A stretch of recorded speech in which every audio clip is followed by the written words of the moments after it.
All right. Well, it's great to see so many people joining this R&T forum. So actually today we have two sessions. First part is a workshop to really discuss the urban air quality testbed development. And we have two short presentations, one myself to give you an overview of what COE is trying to do and what kind of testbed the COE is trying to establish. Then we have team will give us an update on where we are in terms of urban air quality modeling. And then that's first hour. We're going to have some follow-up discussions. I will post some questions at the end of my talk, as get everybody to start thinking about it. And then later we have Jamie to give us a talk about a very interesting project about monitoring the particles in particular. Okay. So, and this, I would have to say, this is the first meeting that we're going to have for this group, the people that we have, faculty and industry are interested in urban air quality testbed development and how to make use of it for a variety of kind of research. It can be sensor research, it can be air quality monitoring. And people can hear me okay on the Zoom? Yeah, okay, thank you. So I'll get started. My name is Jensen Zhang, and I'm the executive director of SyracuseCoE for those who just joined, join us for the first time. And we do have this kind of workshop, try to get that once every month. Today's focus is on the multi-scale testbed discussion, okay? And but to do that, I will give you a quick overview of what the COE is, what's the mission, vision, the scope, and focus areas, and why we a multi-scale testbed, right? So to start with.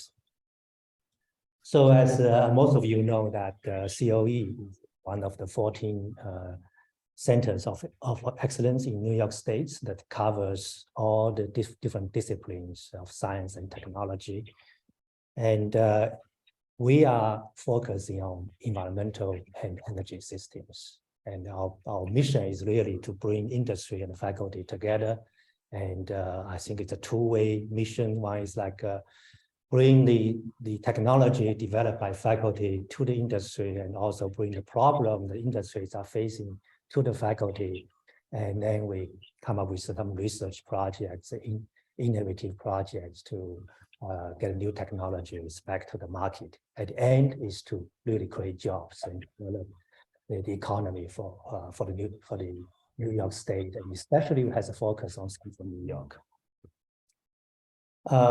The center focus on really covers three areas, working with three different organizations, industry, academia, and government, and we interact through a variety of activities, in terms of research development and also workforce development and training.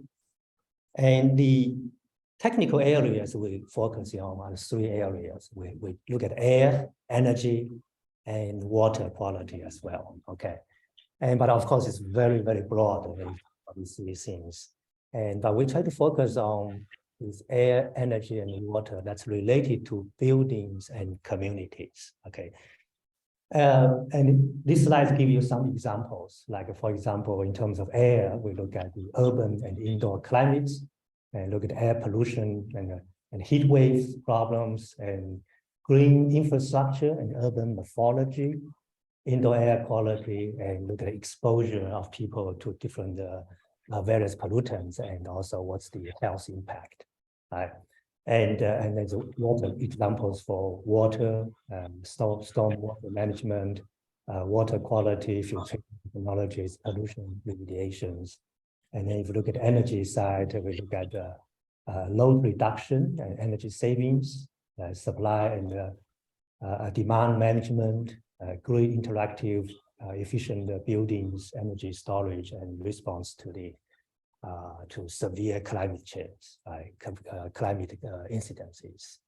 So it covers these. I'll give you some examples. What we hope to achieve is if we develop the research, this technologies or platform, you could call it.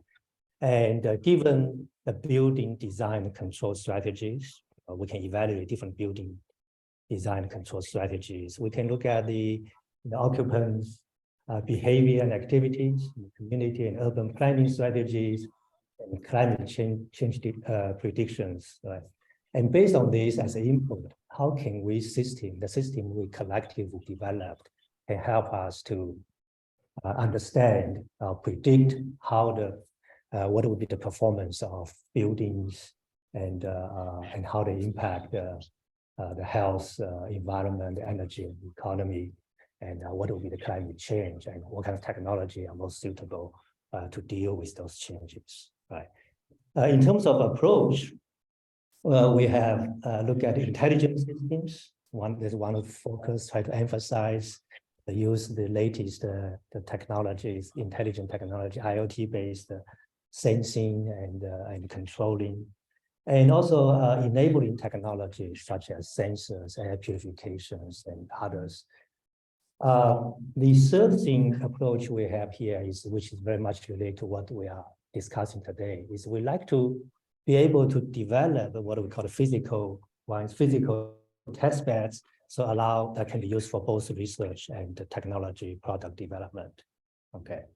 And then parallel to that is the simulation platforms or the digital twins, and that allow people to design, optimize the design and control strategies, and then at the end provide solutions to various problems. So, so what do we mean by intelligent environmental and energy systems? We call it IEES. So we view basically this environmental system, energy and environmental system, as a multi-scale systems. Then we look at the environment around us at personal scale, room scale, building scale, and then neighborhood scale, community scale, and urban scale. Right? So there's a multi-scale system we're dealing with that has a lot of energy transfer, pollutant transfer, and so on. And the intelligent system is going to have the sense, analyze, interpret, decide, and communicate and control. We call set technologies, the systems.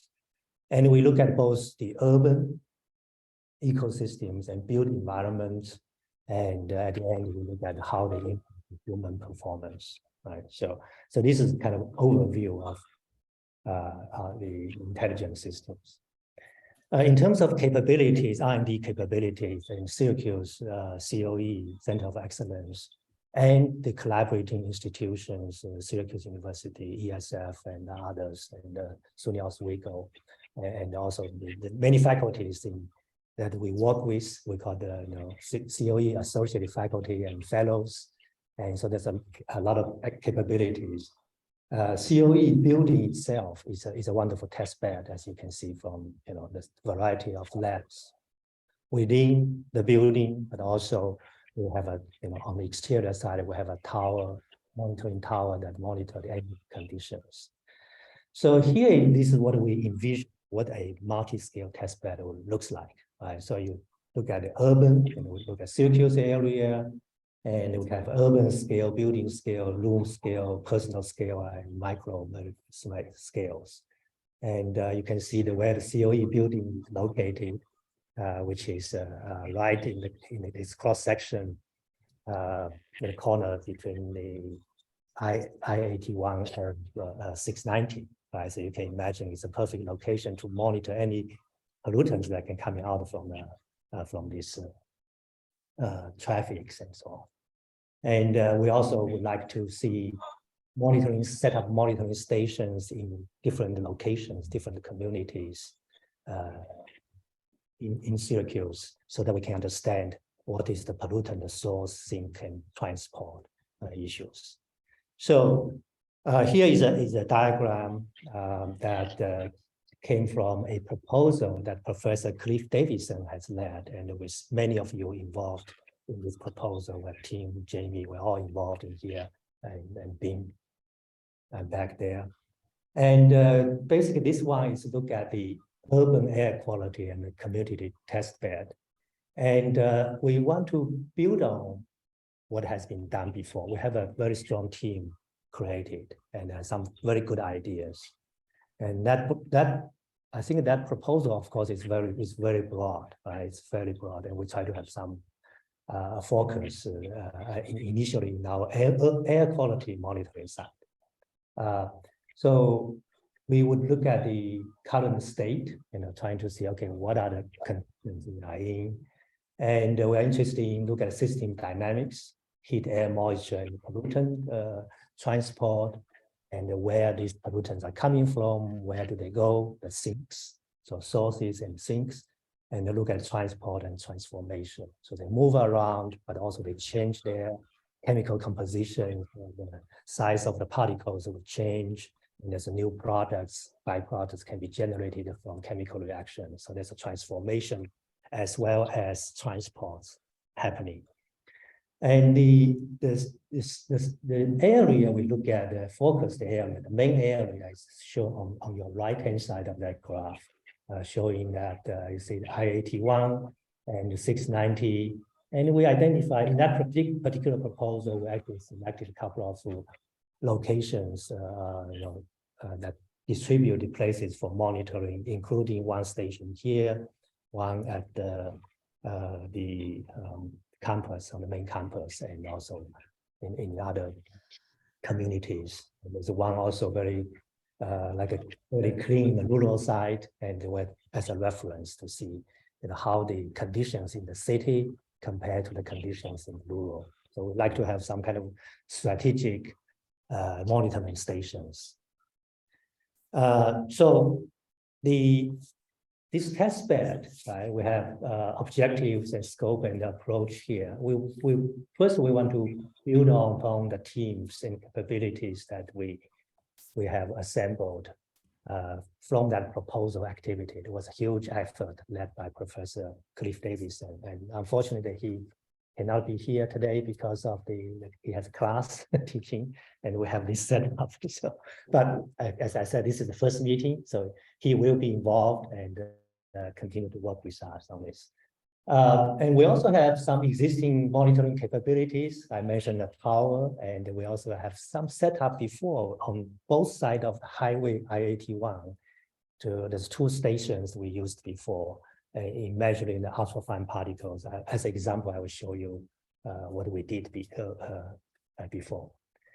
And but this air quality test bed, we built upon this proposal, but I think we need to have some focus. Right now, I think before we're getting a huge grant, right? Again, our ultimate goal is to get a large grant from externally. But how can we get that? I think we can start with something relatively small, focusing on air quality, human exposure, and environmental health. We already have some projects, going on. You will hear later. And then one of the things I highlight here is about I-81 reconstruction and its impacts. I think we want to capture this opportunity to monitor what happened, next 10 years, right? So this is not short-term project. We look at long-term. We want to set up something that gives us information, for next 10 years, whether it's for, deploying some technologies for reduce the exposure of people inside and outside the building, and also looking at can we use that for modeling, validating many of the models that we're talking about. Okay, so I'll show you as an example, show you what is possible, right? And what just more a picture. This is a pilot study, but it's a fine and ultrafine particle concentrations close to a highway I-81. And what are the potential impact on indoor air quality in nearby residences? Now, of course, if you want to improve indoor air quality, then we have to think about energy efficiency. So it's all related to energy and environment are coupled issues. And here, so what you see here is the two monitoring stations located. One is located in the steam plant, Syracuse University steam plant. It is on the west side of the west side of the highway I-81, and then there's a Upstate Medical University's police station actually located on the other side. So we actually had these two locations. We use these two locations, and we monitor the total particle number concentrations over time, as you can see from the right-hand side upper right corner of that chart. And you can see kind of like it's midnight. You can see how that, when close to before the midnight, actually in the evening, there's a lot of trucks going through the highway I-81. You kind of sort of observe this graph basically show how that actually ultrafine particles numbers actually increase. And the lower right corner shows the size distribution in terms of number distribution and in terms of the size distribution for mass concentration on the right, and the left is the size distribution for the number concentration. They are obviously very different. And we can also look at the correlations between the number concentration and the wind conditions. So this top graph, and can I use this one here? Yes, okay. So if you look at this graph here, right? So this is the green curve basically shows the wind directions. It's actually called wind coefficient, but here it means that wind magnitude shows the wind speed. If it's a positive, it's the west wind, and if it's negative, it's the east wind. So you can see that when we have the west wind, one of the blue color, the blue one, which is the police stations, that on this side we see a much higher concentration compared to the other side. And actually we do have predominant prevailing wind condition, in this case, the west wind. So we do see, so and we know there's a residence on both sides of the highway I-81. So you can see the different environmental exposure of residents in those areas. And again, this shows how the weather conditions also impact the particle concentrations. When you have a rain, what happens? And these are the, you can see that after the rain, the number of particle concentration is significantly reduced as what we expect. And we can also look at the correlation between number, concentration, and traffic patterns. Again, so you can see the number of trucks, cars, and total number of vehicles passing through and how they impact the particle concentrations. So this was I'm using this simply as a example project, a type of project that can be done. It's just one of them, can be done with this test bed, right? So we can understand the exposure, and then working with communities, we can say, okay, what are the solutions we can have based on the patterns? Can we reduce the exposure of people? So, and then we can apply various control strategies at urban scale in terms of source control, air cleaning, or ventilation, called the city ventilation. It's also a ventilation. And we can look at the building scale, and those three strategies: source control, ventilation, and air cleaning. And in particular, I want to now move to the next thing. Is we do have a nice test bed, as I mentioned. This building is a great test bed. We have both indoor and outdoor monitoring capabilities, and a team can introduce the capability. Team is actually managing this tower. I know that so happy to have you here, that you can tell us what's the current state, what do we need to do, right, to make it fully operational to satisfy the needs of this test bed. And so that's the vision we have, and we try to I have to say also we have opportunity to collaborate with other people. For example, if we have this test bed, this give us quite a bit of strength to compete for large scale projects externally, whether it's DOE, EPA, and others. And the collaboration also maybe with others, like we had a visitor come here last week from Penn State. They are developing another test bed, more is a rural test bed. They got 9 acres of land from the state to design the test bed, but it's rural. We have a mid-scale city test bed that is quite unique, I think we can develop. So with that, I will introduce a few questions that what we can discuss, and then we move to what the team is going to tell us. So a few questions, just keep that in mind. We're not going to discuss now, we'll discuss after the team's presentation. For example, how do we engage the community? Who should be involved, and how to obtain the baseline data, and how to collaborate and interact with the I-81 reconstruction project. You know, we have a project leader here from the people registered. Yes, okay, so maybe, yes, thank you for joining us. Maybe you can tell us, you know, what's the, you know, your plan and how we can, you know, collaborate on that. And we also have the smart city project. I think iSchool has collaboration with cities, and I'll be happy to, you know, to understand more. And this is only the first time we meet, but we like to hear some ideas, and then we can have follow-up meetings. Then others about studies, you know, to many of the faculties in the industrial partners who are here today, think about what kind of projects you can actually use this test bed for, right? Whether you have a sensor, you want to test CO2 sensor monitoring network, I see. Yeah, and other, or it's modeling the climate interaction with the cities, you know, heat island problems. So think of, let's see if we can come up with a list of potential projects that can use this test bed. Where should we locate our sensors, and funding opportunities you came across? If we don't know, let us know. And if we know something, we gather, you know, put together. I think this group is, I see so much interest, so much potential here.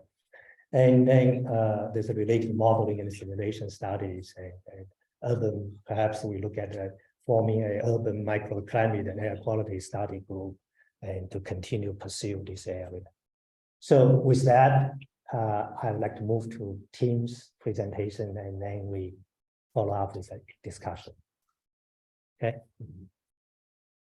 You have a okay, you can use mine. So you can just use mine and USB. I needed her. Okay, Kai, could you help? Yeah, thanks. Oh, you just need to log into.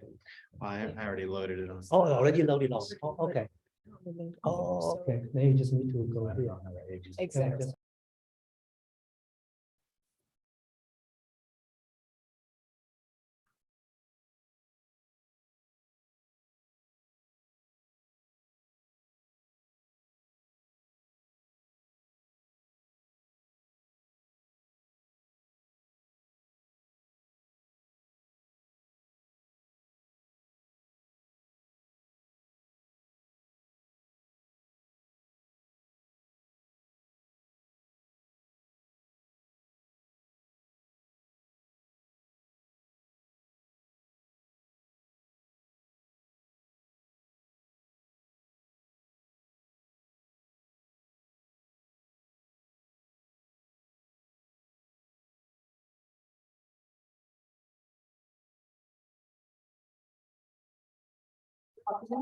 Okay, how's, oh, no. Testing. All right, so it seems like everything's set up now. So my name's Tim Morin. I am a assistant professor over at SUNY ESF, just across Forestry Drive here. And I'm going to talk today about a unique piece of infrastructure that the Center of Excellence has. First of all, I'm going to tell you what it is, why it's special, why it's unique, and what it's used for historic. And all that is really going to start off with talking about carbon dioxide, which, is this a clicker?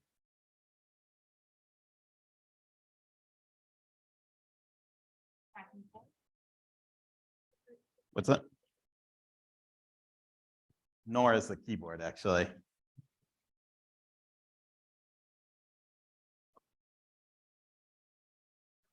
All right, well, while we're getting AV stuff worked out here, so let me just frame it up generally, where the tower that we keep referring to is something called an eddy covariance. Testing. All right, I'm back on loud. Still nothing. Our tower is actually positioned just outside the building. Y'all saw it when you were walking in today, almost certainly. And historically, they're used in forestry and other ecosystem settings, which is actually what my expertise historically is looking at, oh my, all right, excellent. So historically on and wetlands in order to measure and model greenhouse gas emissions. This one's obviously not in that context. However, because that's what the equipment is based around, I'm going to start off talking today about carbon dioxide, and then we'll move on to air quality stuff. So I promise I'm going to bring it back to air quality eventually here. But let's talk about carbon dioxide emissions. Urban carbon dioxide is really a factor of several things, but the biggest piece is actually the transportation sector for the EPA and several other authorities. And given the importance of it and the relative strength that we feel like we know these things, you'd be forgiven for thinking that we understand it at a really high resolution, really nicely, but we actually don't. Most of what we know about carbon emissions comes from something called an atmospheric inversion model, where people shine a satellite through the atmosphere. They characterize what the concentration of carbon dioxide is in the atmosphere. And then they use fluid dynamics models, and importantly, surface prior knowledge about where the emissions are coming from in order to say what the true emission pattern is. But actually measuring carbon dioxide emissions from traffic is really tricky. So if we plot the temporal versus the spatial resolution, there's a handful of ways that these are usually handled.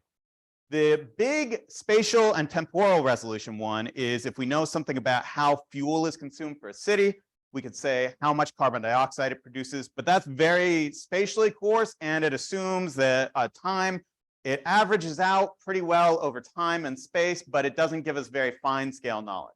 The other is little portable carbon dioxide measurements that you can put this down at the street level, get ideas about concentrations and enrichment of carbon dioxide in the atmosphere at any point in time. And in between these things, we actually have a lot of gray area that we fill in with traffic models and ideas about cars move and emit, and we fill in a lot of those traffic models. But that obviously leaves a lot of blind spots on both temporal and spatial resolution. And what we're missing is the thing to go in the middle here. And that is where the Center of Excellence comes in, and our unique piece of infrastructure, which is extremely rare in urban settings, which is this tower off to the side here. This is an eddy covariance tower, which was actually set up by Myron Mitchell and Pat McHale, who somehow has evaded ever putting his photo for years and years. However, I'm going to work. It's really from their group, but I'm going to present it so that you understand what the tower is capable of, and I'll explain how I see it interfacing with air quality moving forward. So the eddy covariance towers are based on these two pieces of equipment, where these are the ones that are at the top of the Center of Excellence tower. They're not there right now. They're sitting in my lab. However, they will be going up there again shortly. This is a sonic anemometer, which sends pulses of sound at extremely high frequencies between two sets of claws to characterize wind speed in 3 directions. This is an infrared gas analyzer, which shines light in a very known spectra of light that carbon dioxide is particularly well absorbed by. And both of these combine to give us the flux of what a gas is doing above the system. In this case, carbon dioxide and water, which has a lot less urban applications. However, the instrument just happens to collect that as well. And we have to combine these using complex fluid dynamics in order to say how the city is really breathing. So how is it emitting over time? And a lot of us are engineers in here. And so if you have done any kind of engineering work before, you probably think of something like this, which is if I know the flow of a river and a concentration of something in it, I can tell you how fast something's moving down the river. And that would be great, and we wouldn't need 10 hertz speed equipment if that were the case for the atmosphere. Problem is, this flow doesn't actually exist in the atmosphere. The atmosphere is not leaving the planet. It's not getting denser on have a net vertical flow. So instead, with the eddy covariance method, which this is actually me on the tower I worked on for my PhD, it kind of works something like this. If you assume that we are on the we have a three-story building, to stop the elevator each. Now that elevator started on the second floor. It's going to end on the second floor as well. So its net velocity is 0. However, as it's moving up, if we check how many people are on it, we know that 2 people have moved up. If we see it coming down, we know 1 person's on it. Now we know the net flow of people up has been 1 person. And if we watch this flow all day, we would get an idea about when people are really coming into the office, when they're leaving for coffee breaks, when's the lunch hour. And that's the second idea of the eddy system, where the metaphor works as the elevators, the wind speed here, the people are on it are the things we're trying to detect. In this case, carbon dioxide. So the eddy covariance tower actually integrates spatially. It takes in a broad swath influenced by the wind direction as well as how stable the atmosphere is at the time of measurement. Estimated here, so a pretty grainy was able to pull from this publication. However, here's I-81, here's I-690. So you can get an idea about what the 90th percentile bound able to measure with this is. We can actually get down a lot more granular than this and say what percent of each half hour we think is coming from any particular pixel. It gets to be a little more finer. We get down to that, and there are land surface priors that we assume in there as well. But this gives you an idea about the extent that we can measure. So talking street scale, we're talking more like city block to city quarter scales here. And we can characterize things within what we know as the tower footprint using this method.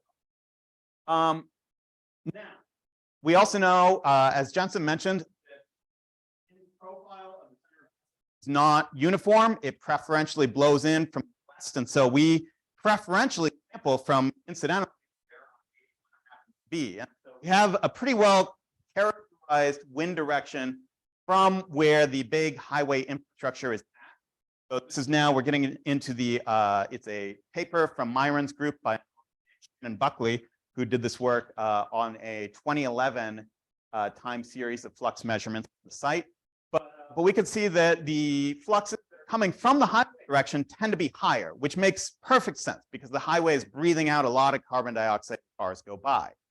And over the time, what they're able to do is they were able to say at each hour what the emissions are. And this is the key data set that comes from an eddy covariance tower. And what I want you guys to think about as far as its capability, brainstorming and planning how to use this kind of infrastructure so that we can this is able to tell you a diurnal profile of the emissions. So throughout the day in an automated way that doesn't require a user to be there to sample it, it is able to tell you how fast is the city breathing that out with it. So here actually a 2-tower setup. The residential no longer there, was no longer safe to climb and had to be torn down. The urban one is actually the one that's outside here. So this is data that are coming from the Syracuse Center of Excellence, goes up during the day. Pretty good sense here. Always. We can actually break it down by weekends here as well. And that, of course, weekdays have higher emissions than the weekends, which makes perfect sense. And the way that they worked it and what we're currently working with is the autoscope sensor, which senses traffic patterns under a visible footprint. They had 2 of them back in the day, one pointed at I-81, one pointed at I-690, and they were tracking what the traffic patterns were doing then. Plotted it over time. So first of all, we could see carbon dioxide fluxes made total sense, go up during the day, come down at night, higher on the weekdays than the weekends. But they also took EPA measurements of carbon. They also actually on I-81 and and I didn't throw the regression, but it's like 98% of the variability explained by how many cars went by in the hour of measurement. So in explaining what the fluxes are. But without these measurements to it, justify scaling that up to remote vehicles. So what does this have to do with air quality? Well, so far I've only talked about greenhouse gas emissions, and it's extremely well to do.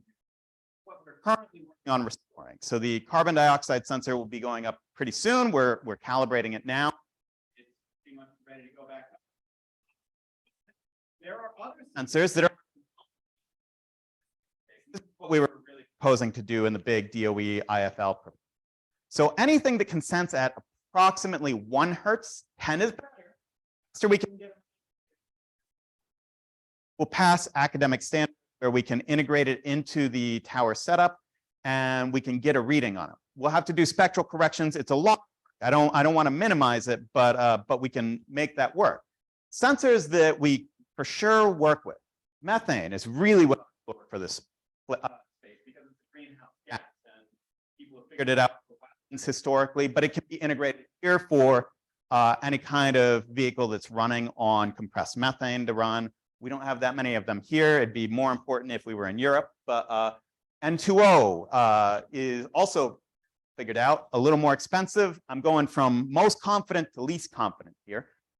Oxide that vendors have assured me will integrate into a system like this pretty well. And NO2 is the other one that I feel like with relative faith, we could integrate it into the existing infrastructure here with no real problem. But what about things that don't fit that? Well, there's fortunately a workaround.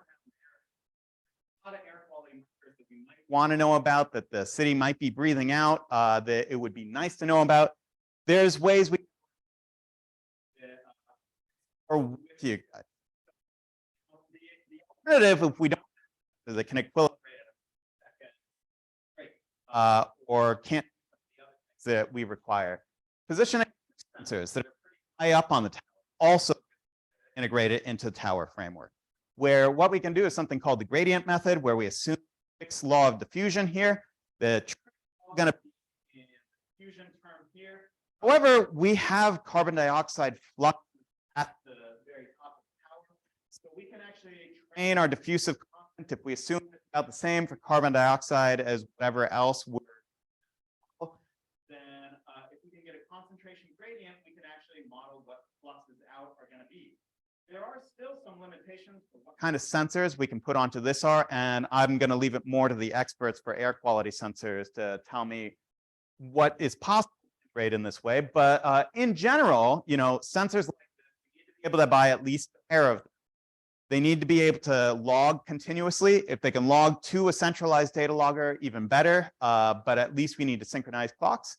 They need to be something that can be ruggedized to be outdoors because we cannot take them down regularly. Once they're on the tower, it's a lot of effort to get up and down that tower to hang and remove sensors. And for the same reason, things can't be calibrated too often or else.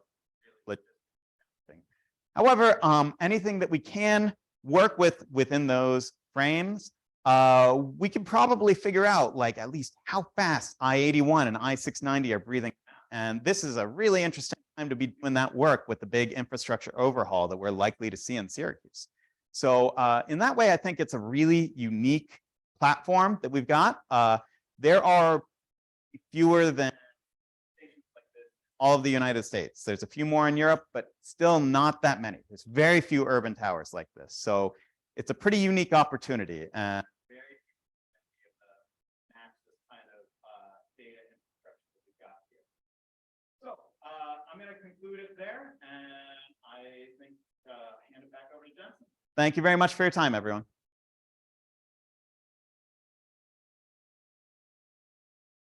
That data, do you know how time period it was in? How long they amended that? That was 2011, so that was just the summer of 2011 specifically. There's no reason this can't run through the winter. There get to be some more temporal data analysis artifacts you got to account for then. However, it can run for potentially years. So when I run them in the woods, we try not to take things down if we can. So yeah, there's no real temporal limitations there. Another quick question, Joaquin? Yes. This is a crucial initiative for sure, especially with the I-81. And I always wondered what that tower was. Now you know. With the city leading the way as a smart city. And the fact that one of the few smart cities in the whole country that purchased all the lamps, right? The street lamps from National Grid. Would seem to me that you want to complement something high up, closer to where it really affects people. Mhm. So you could leverage and monetize the fact that they're building an entire network, being able to power and put sensors on the various street lamps. So in the I guess I'll restate the question for the audience listening in on Zoom, which is with the city leaning into smart street lamps where we could do sensor platforms on it, it would behoove us to kind of distribute sensors at ground level as well. Right. And that's absolutely the case, whether you're concerned about greenhouse gas emissions or air quality emissions. What I didn't get into is that land surface prior, in order to go from really coarse granular to pixel level, that's going to rely on things like that, actually. So we had that in the big DOE IFL proposal we put in last year with Svetla's small CO2 distributed network. So I think it is something that we're pretty interested in expanding on. So definitely an idea that we're hoping to explore more. And the leverage is the city's latest announcement of the new broadband internet fixed wireless solution that's going to be going in. So those two things combined should be really complementary to everything you're doing, which is so important. Yes, thank you. Yes, thanks for this. I think one of the things that this multi-scale test bed we were talking about is really trying to have sensors strategically located to represent the conditions in various communities, as well as towns. So I think this. Okay, so I think we have another 15 minutes. Today is actually short, I emphasize. And we see a lot of people that joining in this. I'd like to give before we get into some discussions, I put in some questions here. Maybe we can just go around just quickly. I don't know everyone here, so maybe you can introduce yourself just very quickly and what's your interest, how would you like to be engaged, and then we can have follow up and have another meeting to have more discussions on this. Okay, yeah, we can start. I'll do. give you the microphone. Yeah, just. Would you like to start? Hello. Good afternoon, everybody. My name is David. I'm a first-year graduate student at Syracuse University. My advisor is Dr. Todorova, who's not here today. She's also in class, unfortunately, but I just came to get an introduction to the I-81 project. My graduate research proposal was developing small-scale carbon dioxide sensors to ideally measure around the city of Syracuse. So yeah, I'm very looking forward to hearing all the ideas and everything. Hopefully I can contribute some too. Good afternoon, John Adams. I'm with the DOT, and it was brought to our attention that this meeting was going to happen, and with the focus on the project, we just thought I'd come to hear what was going on. Thanks. Thanks for coming. Good. How are you? Hi, I'm Lisa Hart. I'm the public health analyst at Syracuse Housing Authority. So obviously we're extremely interested in air quality, especially for the residents at Pioneer Home, Central Village, McKinney Manor, and Toomey Abbott Towers. So. Yeah, thank you. That's the. Hi, I'm sorry. I'm Sevgi Don. I'm associate professor at the I-School at Syracuse University. I was part of the DOE proposal, like have some project descriptions with Bing on integrated modeling of energy and environmental systems. So my background is in transportation, so I guess I'm kind of feeling that transportation emissions from transportation gap. I think I am relevant mostly on the simulation and modeling of urban systems, and being a member of the I-School as well. So anything data processing or data related all the sensor and, technology stuff we can provide expertise at the high school, I think. Great, thank you. Hi, everyone. My name is Vinny Scipione, Smart City Manager with the City of Syracuse. So I work to manage the Syracuse Surge related projects with the city and the mayor's agenda. So very much so to the streetlight network, a couple other, smart device networks that we've got, and the community broadband program are just a few to name. Great. Hello, everyone. I'm Rick Howard, academic interest in complex. John Fellerman. I'm a professor emeritus at ESF. I'm also in year 15 of a case study on I-81.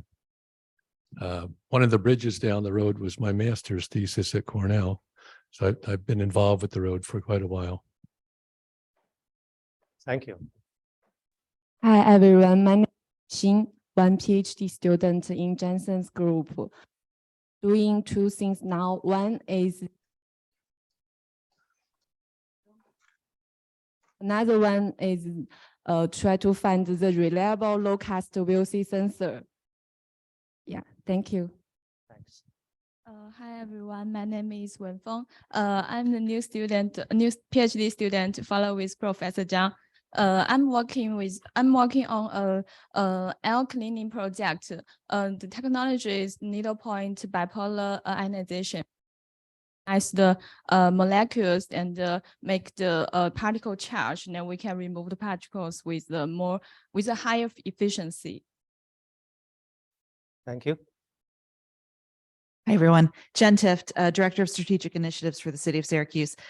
I work closely with Vinny as well as with Joe Driscoll, but I help to oversee all of our Syracuse Surge programming, including the installation of a LoRa network, our smart streetlight network, and of course the new broadband program that Dave mentioned. So happy to be here, learn more about some of the interests in this room, and hopefully we'll be able to. Thank you. Scott Butler with the DOT, working on the I-81 project.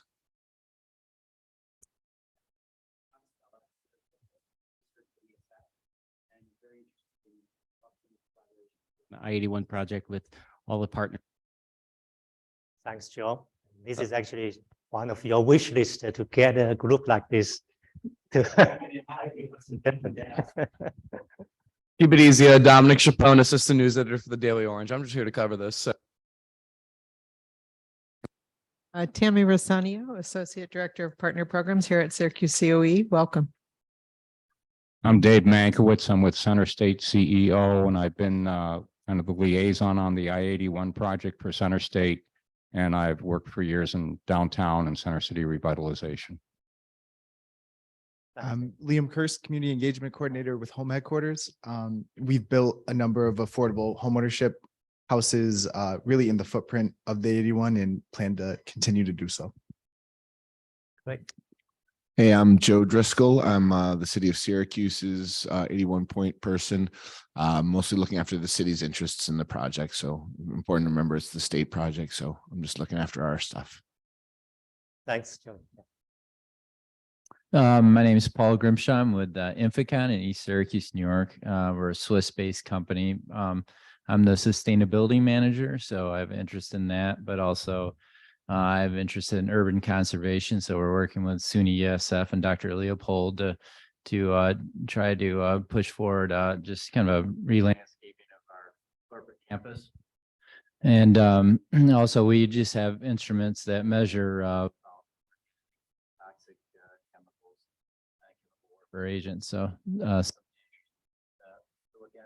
Great. My name is Pierre Wellner with AirCoda. I'm making an app that's a personal air quality monitoring system using a wearable sensor and an app that can kind of tell you what kind of air quality you've been exposed to throughout your day, etc. So this is of interest to me as well, but probably more on the indoor side than the outdoor side. But I'm quite interested in how they relate to each other. People can wear sensors both in and out, so you can actually look at how the exposure of people, both inside and outside. Yeah, inside and outside. I'm Terry Zarnowski, Director of Engineering for Intel EQ. EQ stands for Environmental Quality. We provide a platform and sensors, and currently working with the city of Syracuse on indoor air quality and air quality improvement. We're also working with others and looking to collaborate with the university, with SUNY ESF and I-81 and DOT, and helping to provide solutions for environmental quality monitoring. Thanks. Michael Marley. I'm also part of Intel EQ. We also do tie in the energy aspect of all our monitoring and how we can tie the two together. So. David Montanero, also with Intel EQ. And I've been working with Dave Mankiewicz, Jen Tift, a lot of the folks in this room regarding making the city not only the smartest city in the country, but the safest city in the country. Thanks. Yeah, already. Still Tim Morin. Peter King. I've been following the 81 project since, I don't know, 2012. I'm with Moving People Transportation Coalition, Urban Jobs Task Force, but no professional association. But I find this very interesting. Thank you. We have, I've talked in like 5 minutes. Yeah. We can do that. We have someone from the web, I think, from the Zoom. Can you speak up? I think we can hear, right? Several people have put their information in the chat.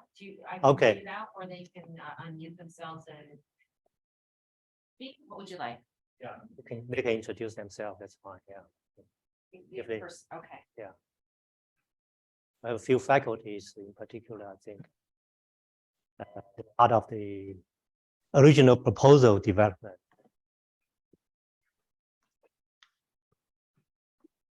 Ian.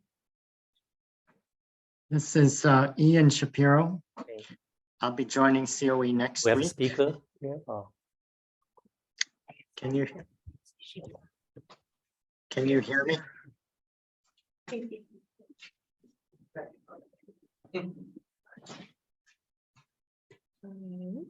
Oh.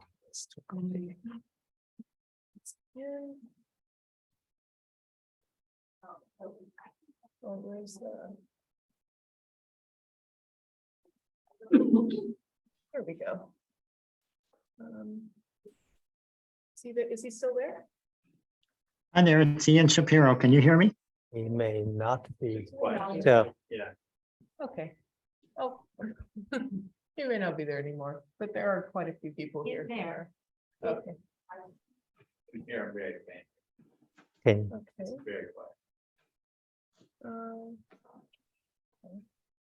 Maybe we can skip this part. We just take down the information. We don't, just in the interest of time. So,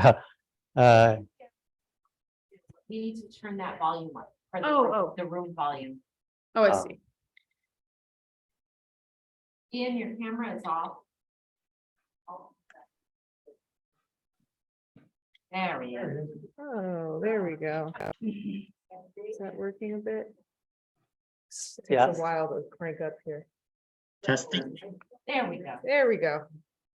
Hi, everybody. It's Ian Shapiro. I'll be joining COE next week and mechanical engineering this fall as a professor of practice in mechanical and aerospace engineering. Thank you. And Ian will be also particularly leading the DOE program on building science and communities. So we expect to work with communities a lot. Yeah. So. Hello. Can you hear me? Yes. Yeah. Yes. My name is Richard Fennelly. We're a startup company. We're in the EPIC program at Syracuse University.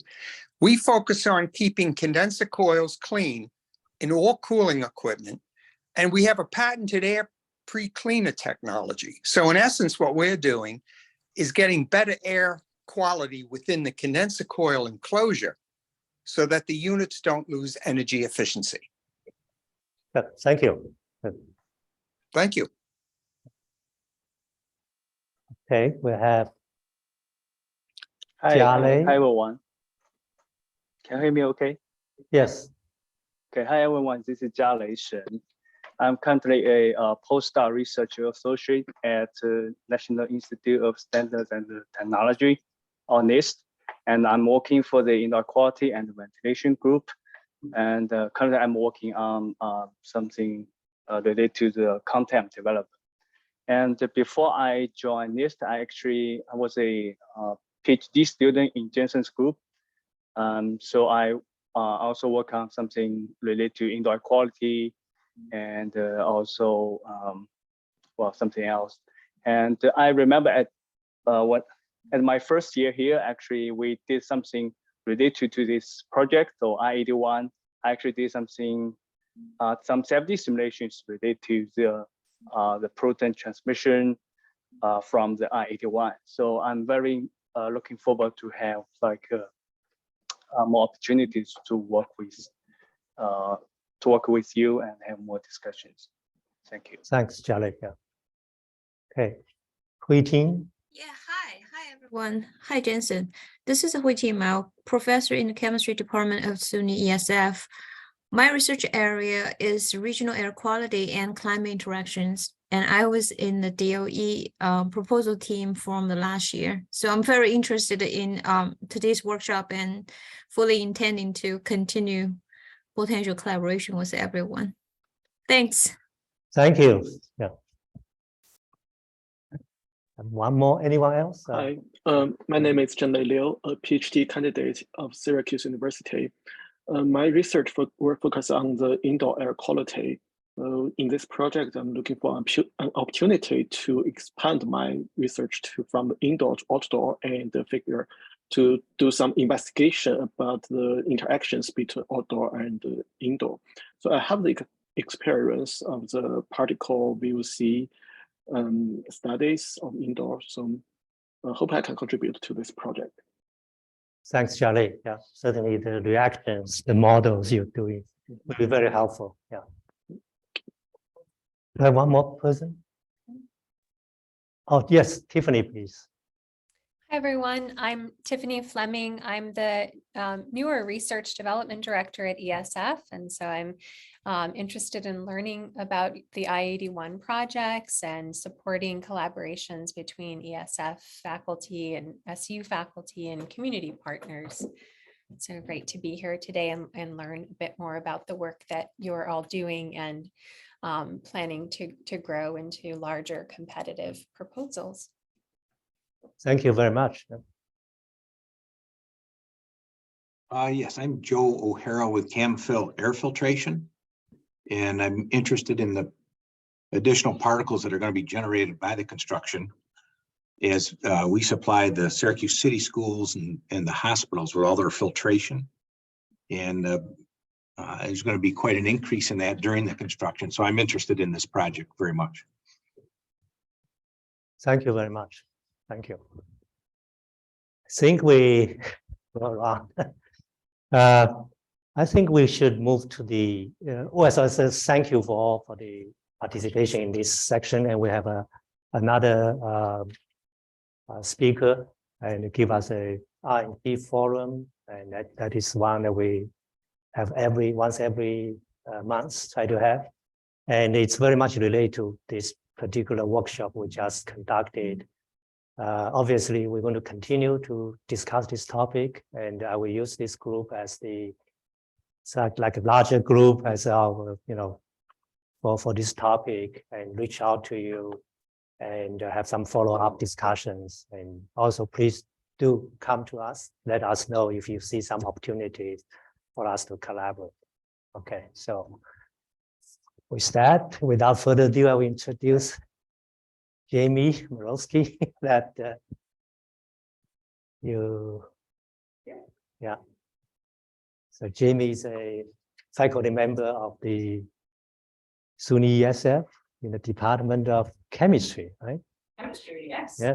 So she and her student has done quite a few projects in terms of the monitoring and related to in particular particles and also the species of the inside particles, what's the compositions and so on, and their spatial distributions. So I'd like her to tell you about exciting things that she has done. Yeah, let's welcome Jenny. Oh, yes. Oh, I was just gonna try to tell. It's easier. It's easier. Much easier to try not to the mic. So I think it was like, it was pretty bad. All right. All right. So I will not yell. Can you guys hear me okay? All right. Okay, excellent. Well, thank you very much. I'm going to try to minimize the little thing on top, otherwise you won't ever see it. Is that it? Yep. Cool. Wish I knew that like years ago. All the Zoom that we've been doing, it usually just disappears. But anyway, so I'm an associate professor in chemistry, also environmental health, which is how I got involved in this topic. And I've been studying air quality for about the past 15 or so years, and I'm really concerned about how it's tied to human health. I came to Syracuse about 7 years ago, and one of the first things I heard was about I-81. So I started to do a little bit of research on I-81 and the air quality there. Then the pandemic happened, which complicated a lot of things. So now we're kind of back up and running. So click on it again. All right, excellent. So I'm just going to start with a background. Most of us know a lot about air pollution, but for those of us that don't, I'll talk a little bit about what I study in particular, which are the air particles and its associated health effects, which is why we're so concerned about air quality.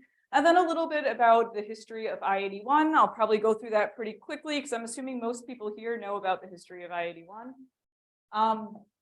I had a student, her name was Shelby, and she recently graduated. She did her PhD thesis looking at what we call the vertical profile of air quality around I-81 using the Center of Excellence as our test bed for that.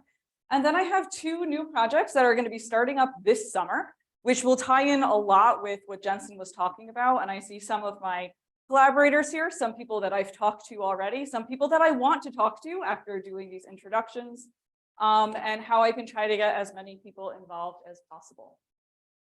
So just a background about air pollution and health.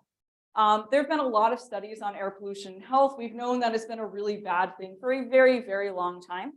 The World Health Organization is very involved in this. And just to show you the concern with air quality, that they've estimated that 99% of the population is exposed to air quality that is above the guidelines that they would currently be recommending. And they recently lowered them in the past few years as well. And with that, we estimate that air pollution is responsible for about 6.7 million premature deaths a year, which means 6.7 million people die that don't have to because they're exposed to poor air quality. Now, most of this occurs in low and middle income countries, and it's really as a result of cardiovascular and respiratory diseases, which is not surprising because we breathe the particles in.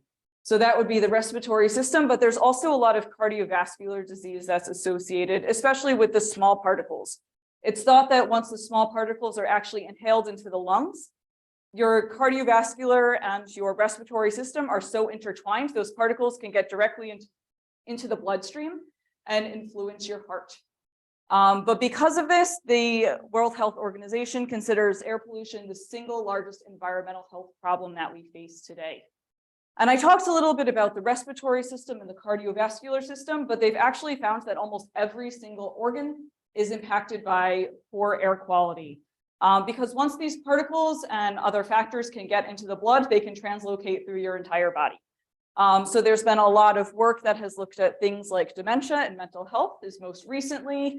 You have our high blood pressure and heart disease, but also a lot of reproductive problems as well, such as low birth weight, blood clots, and even metabolic diseases such as diabetes.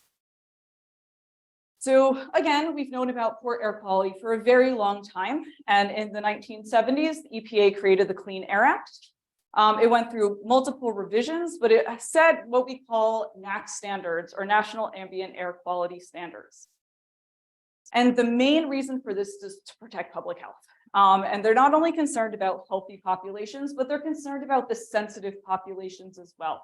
People who have asthma, elderly people, children, people with heart disease and other respiratory diseases. And then we also have secondary reasons, such as they call it public welfare. So this is to protect against crops, vegetations, and buildings. So buildings were a big concern with acid rain. Now the EPA technically only regulates 6 different pollutants. So we've got carbon monoxide, lead, which is a byproduct of when we had leaded gasoline. We have nitrogen oxides, PM, which is particulate matter, which I'll talk about more in depth, SO2, and ozone. So PM is pretty much what I'm going to wholeheartedly focus on. Tim's thing is CO2, my thing is particulate matter. And by particulate matter, we're talking about anything that's a solid or a liquid that's in the air. So because these tend to be thought of as particles, we think about them in terms of their diameter, assuming that they are spheres, which is not always the case. So some of these things you might have heard of, like PM 2.5 when they talk about wildfires. So what they mean by that little subscript 2.5 is the diameter of the particle. So anything that has a diameter of 2.5 and less would be PM 2.5. We also have PM10, which is a little bit larger. So that's anything with a diameter of 10 micrometers and less. We kind of have coarse particles, which are in between. And then we have ultrafine, which is PM 0.1. So 0.1 micrometers or less, you get the general idea. You can put whatever subscript you want after it, and that will define the particle size. So ultrafine particles are another word for nanoparticles, if you guys have heard of nanoparticles. Ultrafine particles are in the ambient air. Nanoparticles are engineered inside. They have the exact same size fraction, so they have different words. So if anybody has seen a presentation on particulate matter, it is next to impossible, I see Tim smiling, to not show this slide. And it gives you the general idea of how tiny these particles are. So human hair is anywhere between 50 and 70 microns in diameter. And then we have PM10, which again is much, much smaller. That's about 1/5 the diameter. And PM 2.5 is even smaller than that. Pretty much we don't see them unless they're in massive quantities. But we can still measure them with a lot of different ways. And just to, again, give you another indication of a lot of the particle sizes, if you have any sort of mechanical grinding, those are big particles. Those are usually ones that you can see. Allergens, so things like pollen, dust mites, those are around the PM10. So those tend to be a little bit larger. When we think about things like bacteria, now we're kind of in the PM 2.5 range. Wildfire smoke, definitely PM 2.5. You hear that routinely mentioned, especially as we're getting into wildfire season. They'll also call it fine particles. It's just another name for it. Tobacco smoke, which is an indoor air quality concern, those particles are much, much smaller. And the general idea is anything that comes from combustion sources is going to be PM 2.5 or less. So the really tiny particles, again, the ones we're very concerned that can actually get inhaled in the lungs and then go right into the circulatory system, not only causing respiratory disease, but also cardiovascular disease as well. So the particle sizes are really, really important because based on the size of the particles is how long it takes for them to settle. So I'm thinking about outdoor air quality. Particles that are really big, like 100, right? You can put any number that you want after it. Those settle very, very quickly. Within about 6 seconds, if it's resuspended, it falls back down to the ground. We're not really concerned about health effects because you're only exposed for about 6 seconds.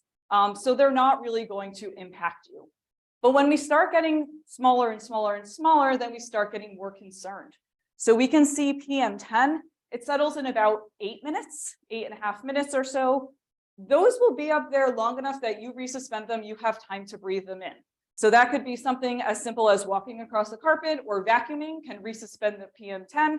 You can be exposed for a short amount of time and it settles again until you redisturb it. Now, when you get to these smaller ones, so now we're talking about PM3, now it's about 1.5 hours that it can be resuspended in the air. And again, the particle size gets smaller. They're much lighter. They stay in the air for longer. So PM1, 12 hours until it finally settles out. So pretty much we have the larger particles. They're big. They're really dense. They fall right to the ground. They don't go very far. Then we have our smaller particles. They're very, very light. They're very tiny. they'll linger in the air for a very long time before they eventually settle back into the ground. Something else, and Tim alluded to this, that we think about, especially when we're talking about particles and also gases, is the direction of the wind. So he said that this is an excellent place to study I-81 because we're going to get the wind from the west going across the city and kind of depositing here at the center of excellence. So when we do any sort of particle or gas measurement, we do have to think about strategically where we put our sensors for what we want to measure, because you can see when we have upwind, we don't really have any of the particles. But as soon as the wind hits whatever, this is a smokestack, and it takes it with us, then we want to look at downwind concentrations. This has been studied quite extensively for air particles and gases. It's called the horizontal profile. And essentially what researchers do is they have a point source. So this one is the 405 freeway in California. And they set up a bunch of monitors upwind and then downwind at specific distances. And they look at the different concentrations of particles. You can see anything that is upwind is pretty much negligible, very, very consistent. You're only going to get regional sources. Then it kind of shoots up when we get to point 0. That's where we're at our highway, and then it slowly goes back down to baseline. Now, depending on the type of particle or gas that you're looking at, some of them take longer to get to baseline than others. And again, when we're thinking about particles, that has to do with size. So the smaller particles will drift away much, much farther, and something like PM10 will deposit much closer to the roadway. And then the last thing that we have to think about when we're thinking about the particles, and I've alluded to this, is where they deposit in the lungs. So larger particles, PM10, if you do inhale them for that 8-10-minute span of time, they deposit directly in your nose.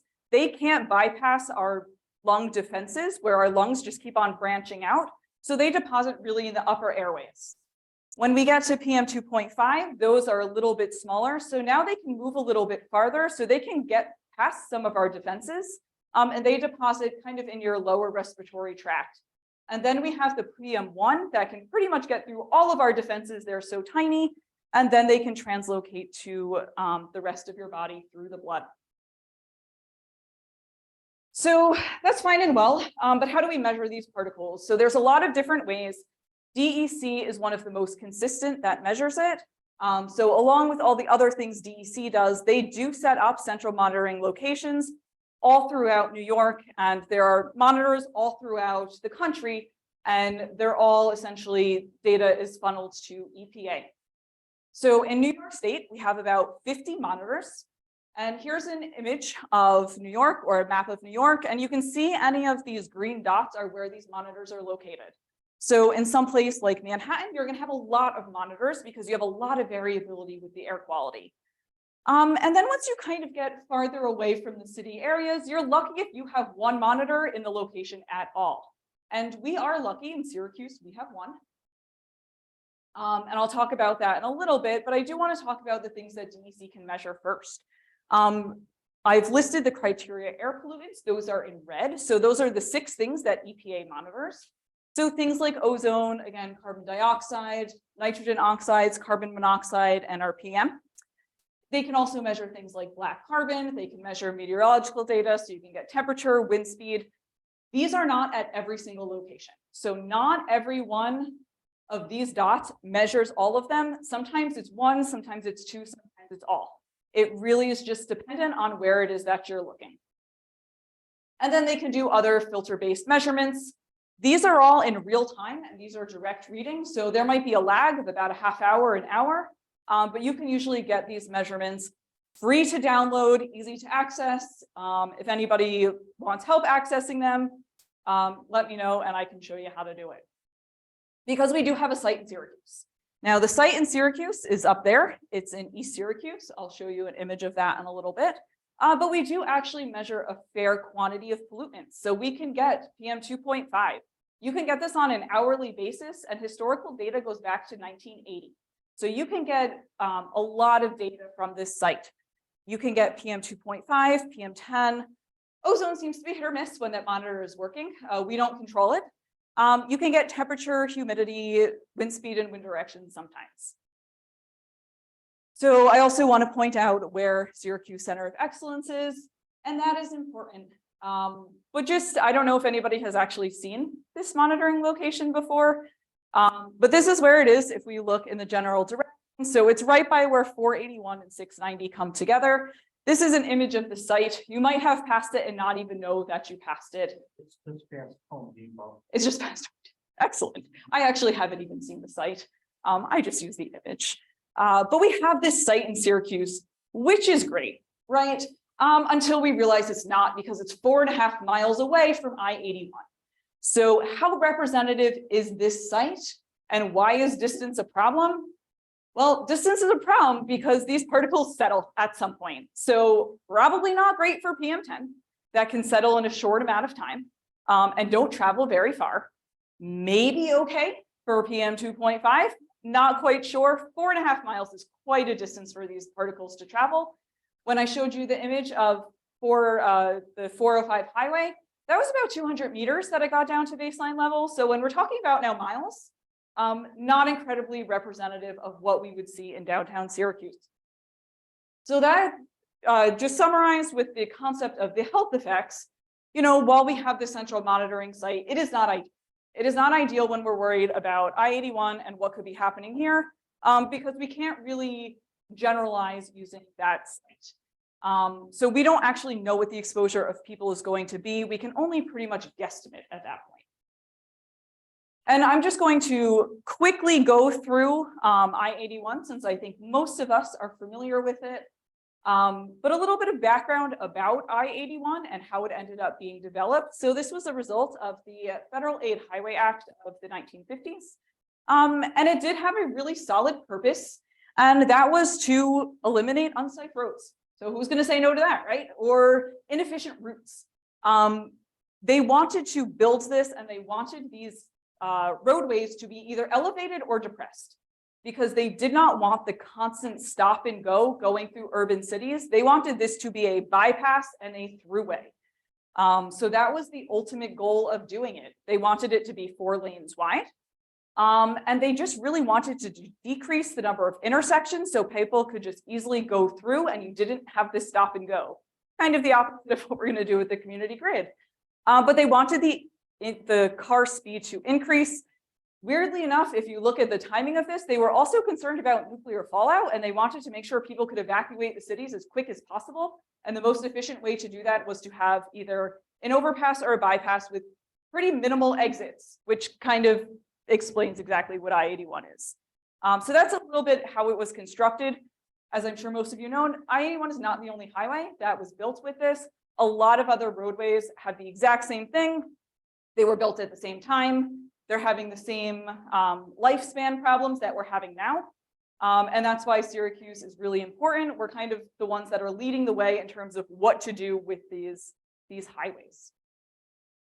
So there were some unintended consequences, which is what we see in Syracuse. And the main unintended consequences was redlining.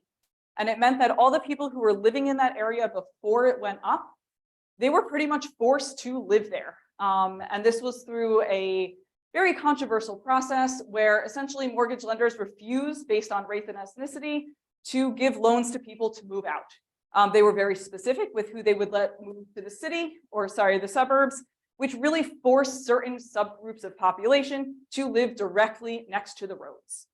And that is why we have this high level of poverty and segregation that we see at Syracuse, is as a result of this redlining. So as I'm sure most of us know, we should be experiencing the community grid in the next few years, and that's going to replace the viaduct.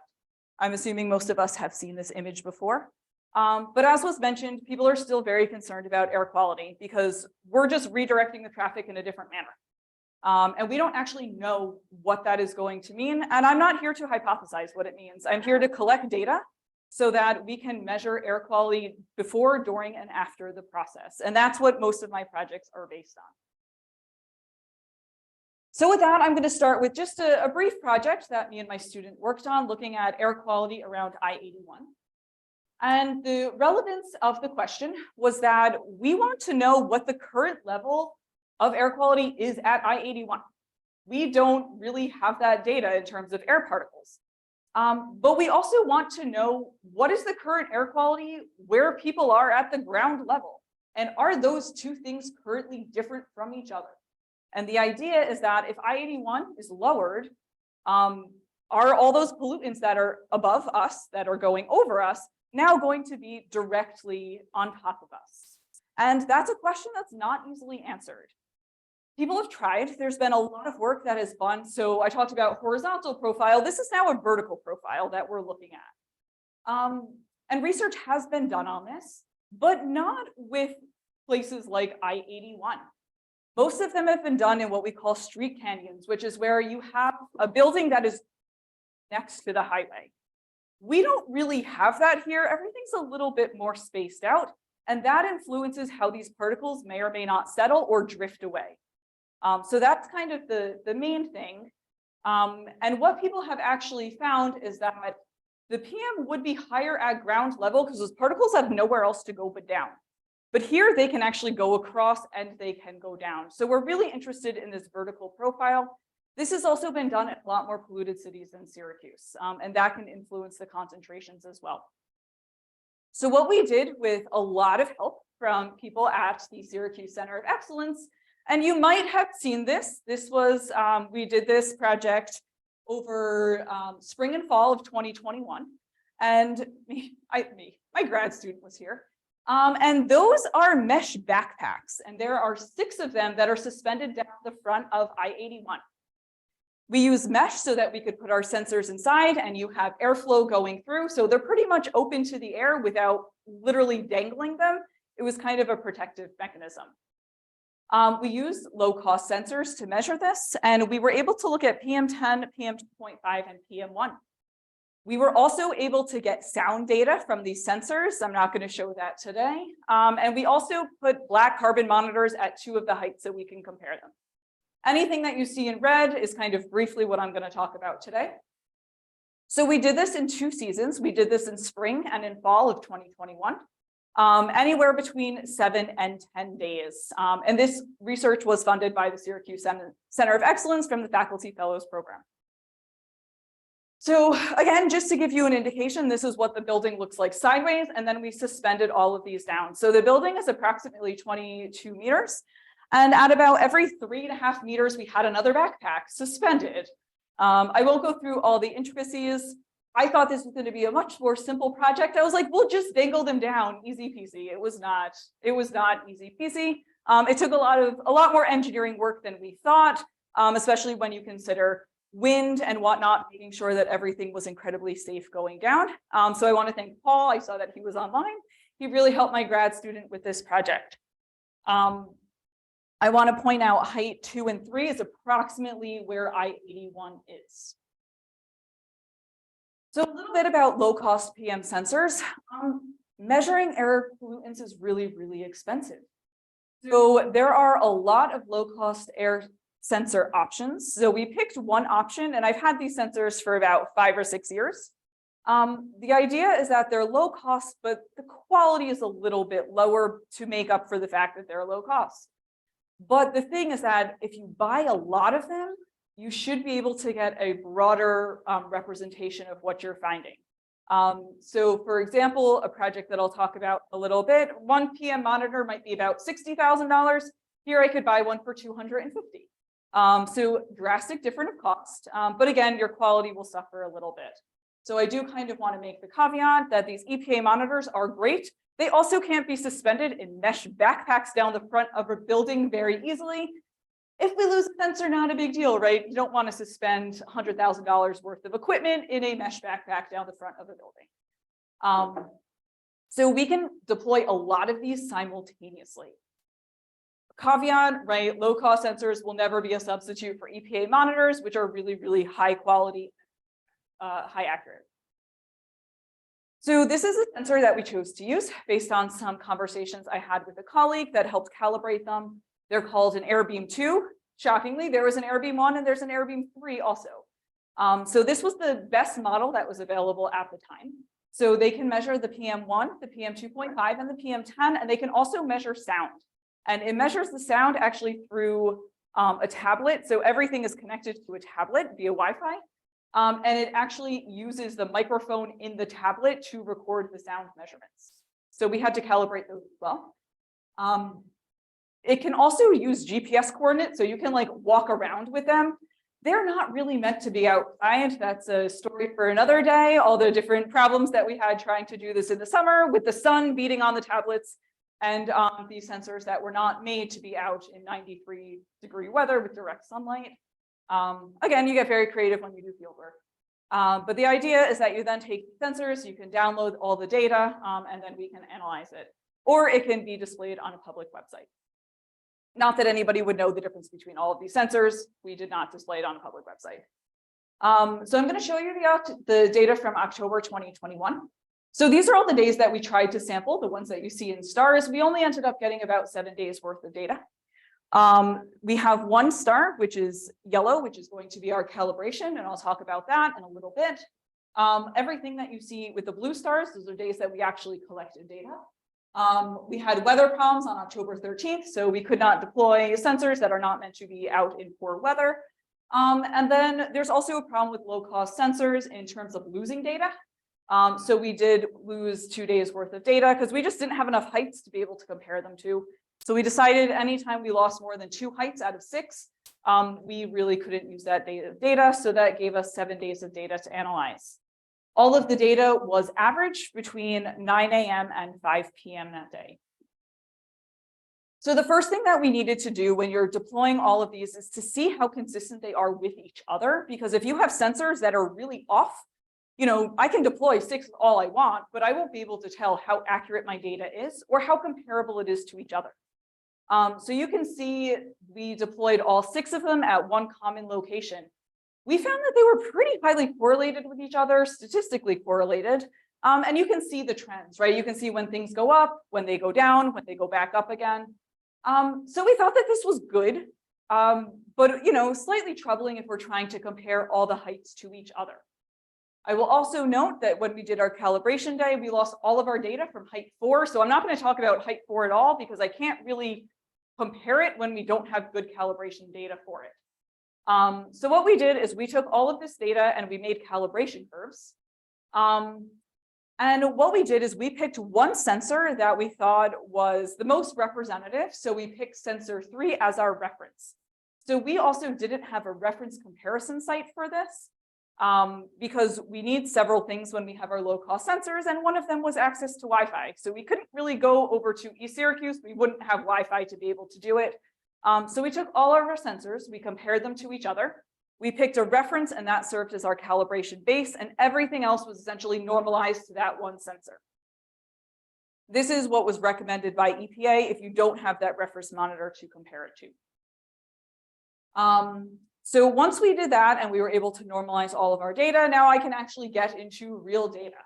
So these are average concentrations over all of the different days. I was kind of chuckling a little bit when I saw Tim's slide when he looked at weekday versus week. Oh no, maybe that was Jensen's weekend versus weekday. Because we are very concerned about things like that. So I did highlight them. So the light gray are weekend samples and the dark gray are weekday samples. So we actually didn't find that much of a difference between them. But you can see across all of our sensors, this is the average of all the heights. So I'm averaging them all before I separate them. We do see these trends, which is not surprising. Particles, right? PM10 is just 10 and below, and then we have 2.5 and below, and then we have 0.1 and below.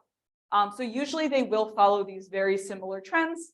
PM10 will be the highest concentration because it has the most particles, and then it'll be less, and then it'll be less. So we were very encouraged when we saw these results because we see these clear trends that are involved. So the next thing that we did is we then picked our DEC site and we compared our PM 2.5 from the DEC site and our PM10 from the DEC site to our actual sensors. And we found that they again followed the exact same trend, but the data was slightly off. And we're not very surprised by this. As I said, the DEC site is 4.5 miles away. So the few conclusions that we came up with is that our sensors might just be low. They just might continuously record lower measurements, and it's actually been found in the literature that that's the case. If we had been able to bring them to the DEC site, we would have had a better idea of how accurate they were.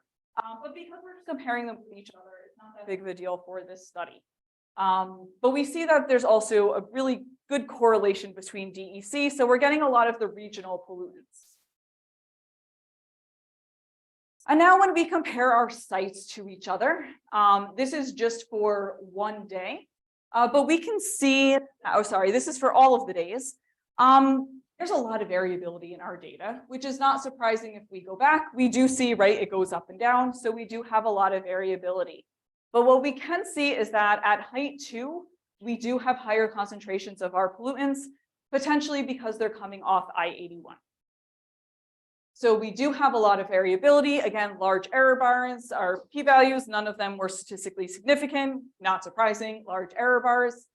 But what I wanted to do was also just kind of put where our World Health Organization guidelines would be. And we can see that in general in Syracuse, we have a pretty clean city.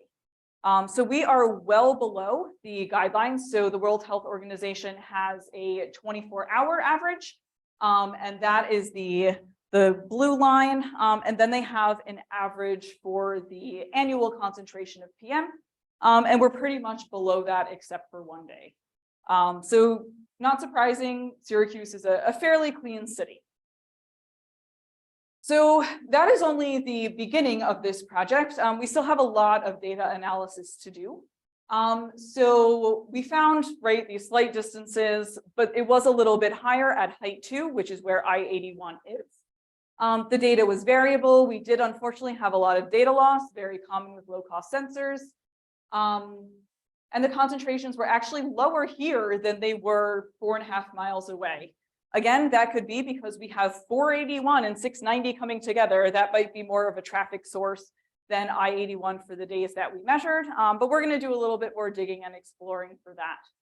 And then we haven't analyzed any of the black carbon and the noise with our calibration yet. We still have to do spring 2021. And we do want to start looking for hourly changes. So this data was actually recorded every second. So we had to do a lot of aggregation of our data to make this work. But that means that we also have the ability to do more time resolved information when we see fit. So that project is complete. We're just on the data analysis phase. But what I really want to spend the rest of the time talking about are all the future projects that we have going on. Right, me and my grad student did this with some collaboration here as well. But we did not think that that was sufficient. That was just to kind of get us that baseline. This prior project was severely interrupted. It was actually supposed to start in 2020. Clearly, that was not a super great time to start doing baseline air quality data when people were working from home and not traveling. But then getting access to places, being able to get my grad student here, being able to access Syracuse University as non-Syracuse University personnel. We just faced a lot of challenges. So that project was supposed to be a lot longer and much, much different than it turned out. But really the ultimate goal was to start doing this work with community input because we are very concerned about the community input. So with these two future projects that I have, and this is why this is actually a great forum because they're very much still in their beginning stages, is that we want community input and support. But we also want to combine that with researcher in support as well, so that we have not only the community aspect, but we also have high quality data that we can analyze from now moving forward that is research grade. So the goal of what I am trying to set up is to set up an air quality network before any construction begins. So that part is really, really important. We need baseline data. Without baseline data, we will not be able to tell how much influence the construction has, and we will not be able to tell what the air quality looks like after. So getting this set up like this summer is really, really important so that we do have a few summers worth of data before anything major happens on this section of the viaduct, even though I know they're supposed to start construction in other areas later down the line. It's also really important for me that the data is publicly available because while it's great that I can hoard all the data like I have been hoarding all the data and not making that available to anyone and it is not publishable and we are still analyzing it, that doesn't really help anyone but me and my grad student. So it is really important that when we do this, we set up a system so that anybody who wants to access the air quality data at that time can, so that they can make informed decisions potentially that day, that hour, whatever it is that they need to do.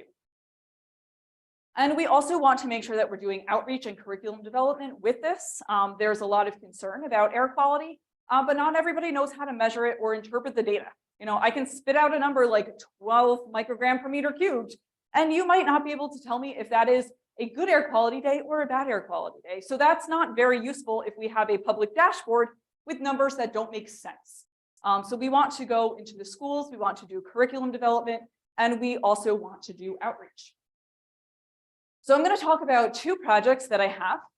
The first one is to set up air quality monitoring locations, specifically 3 of them, near I-81 with local community input and outreach. And the idea for this is that we want to make sure we have 3 research grade pieces of equipment. So we have more accurate data, but we can't do as many because they're really expensive. As Tim alluded to, a lot of calibration, a lot of upkeep that's needed. But we want to supplement that with what I call Project 2, which is the creation of a low-cost PM network. So right now I have 14 sensors that are sitting in, well, 12, I'll tell you where the other 2 are. And the idea is that I want to disperse them all around Syracuse. So not just around I-81, but the whole area. So pretty much what Jensen said, this giant test bed. I have the sensors to be able to do it, and I will conclude soliciting help and assistance on how to disperse these sensors. But right, they're slightly less accurate, although these sensors have gotten really, really good since we started our study several years ago. So their quality has drastically improved. Their usability has improved. Their ability to download and coordinate with public dashboards has improved. So we can put more of them out because they are slightly less accurate, a lot less expensive. But now we have a research grade supplemented with this low-cost air pollution network. So I'm going to start talking about Project 1. And this actually came about a few months before we started our DOE proposal. I had roughly alluded as we were writing it that like, we have this grant that it's pending, so we don't want to overlap with it, but we have this grant and like, maybe we'll get it, but maybe we won't. So pretty much how that started is that there was an RFA through the EPA, and it was to do enhanced air quality monitoring specifically for communities, specifically for disadvantaged environmental justice communities was the call. It was part of the American Rescue Plan Act, and the goal is to address health disparities related to air quality. It was a one-time grant, and it's supposed to last for 3 years with the idea of it should go beyond 3 years in an ideal scenario. And it was up to $500,000. And with my collaborators, we were lucky enough to actually get funded for this project. So this should have started months ago. We're hoping the contract goes through in the next few weeks. But we're really excited to talk about the details of what we will be doing because this should be starting very, very soon. So the goal of the RFA when it was first put out was to be able to conduct air quality monitoring of pollutants of great interest. So we focused on PM in communities with environmental and health outcome disparities. And then they really want us to support the communities. So they really don't want this necessarily to be research-led. They want this to be community-led. This was an outreach grant, not a research grant. And the idea is to foster a lot of relationships between researchers, community groups, local nonprofits, and get us all working together for the purpose of air quality monitoring in these neighborhoods. So the goals that we set out for this project is to establish community-based frameworks to address air quality in communities impacted by I-81. The second goal is to set up this permanent air quality network, right? Tim already alluded the importance of permanence so that we can get that long-term data. So we want it to start months ago, but in reality, in the next few months, and we want it to be able to move forward. We want it to be through all of the different stages. So we want that baseline, we want during construction, we want after construction. We want to foster resident engagement for this information. So we want to go into the communities, we want to work with the different communities. And we really want to give them the tools, right? Again, we don't want to hoard this information. We want to give it to them. We want them to use it. So we're going to expose the residents to different types of STEM education skill sets. And we're hoping that they will want to use this data. And the one thing that I think made our grant really, really unique compared to the other ones is that we're giving the community a voice in this. So we see ourselves as facilitators. While we're using research grade equipment, we don't want to put monitors in locations that the community doesn't care about, because that doesn't make sense, right? That's us telling them what to look at rather than them telling us what we're concerned about. So this is 100% done with community input. So I just want to note all of my project partners. I know that some of them are online, but this was a joint venture. So the Onondaga Environmental Institute, they were the main submission of this grant. So hopefully a few of them are here. Otherwise, they can tell me how I did in representing our study. And then me and Lemire Tehran in the Environmental Studies Department, who does a lot of community outreach. So we're kind of the main groups, but we also have project partners with Force, with Onondaga Earth Corps, with Upstate, because they're concerned about the health impact. So we're hoping to bring them in as well. We're partnered with Syracuse City School District as well as the City of New York. So we collectively all came up with this project together. And this is the project that was accepted by EPA. So we set this up to be kind of a two-tiered approach. The first one is to get the highest quality air monitor that we possibly can that pretty much rivals the EPA monitoring station, and we want to put it right by I-81. We don't want to rely on the DEC station for anything. We want this to be here. We want it to be in the community, and we want it to be placed with their input. So this monitor will do PM 2.5. It'll do wind speed and direction. So we talked about how important that is. Temperature, humidity, and then we also have included data validation and calibration services to the company that we're going to be ordering these from. And then we're going to supplement that with what we call 2 middle tier, but these are still really high quality. And these will do PM 2.5 as well. So now we have 3 monitors that we can distribute throughout the I-81 corridor. And again, the location, so we have an advisory board, we have advisory board members that are part of the team that I just showed you. And we're collectively going to come up with the location. So I can't tell you where they are because we have not met yet. But again, the goal is that we want as much community input as possible because we want this to be a joint project. We do not want this to be a researcher driven project. So then the other part is the data dissemination is really important. So we want to make sure we're doing it in a way that anybody who wants access to the data can get it. So we're working with a company called Just Air, and they do public facing dashboards. I've seen some prototypes of it, and it's actually color coordinated, which is really nice. So on a good air quality day, you can go to the website and it will tell you the sensor is reading green or the sensor is reading red if it's a poor air quality day, but it can also give you the numbers associated with it. So we're trying to make this as user-friendly as possible. And then we're also going to do a community-wide outreach campaign with banners and flyers and social media. Again, this is all going to have community input through our advisory group. So we're going to pilot our banners and make sure that this would be of interest to the community. We're going to pilot our flyers and make sure the community would read the flyer and where to put it so that it's easily accessible for everyone. We're going to use QR codes so that you can easily access it with a phone, but if not, provide a website. We're trying to come up with as many ways as possible to make sure that anybody who wants access to this data can get it.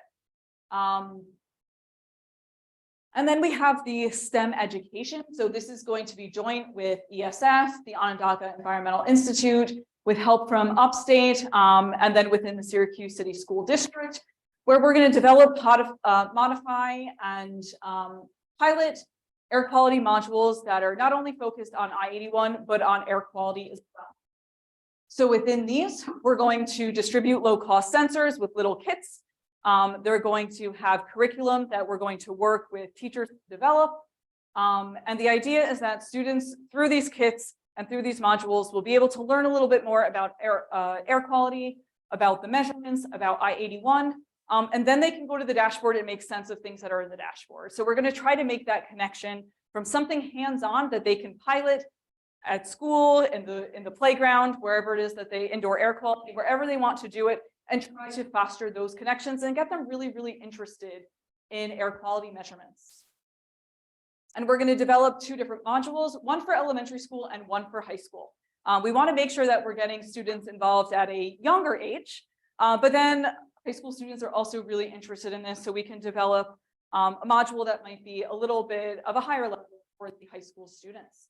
And then we're going to offer this through teacher professional development workshops, so that we can work with teachers, again, to modify the modules, to work on the modules, to get it to be something that they would be interested and excited to deploy in their classrooms.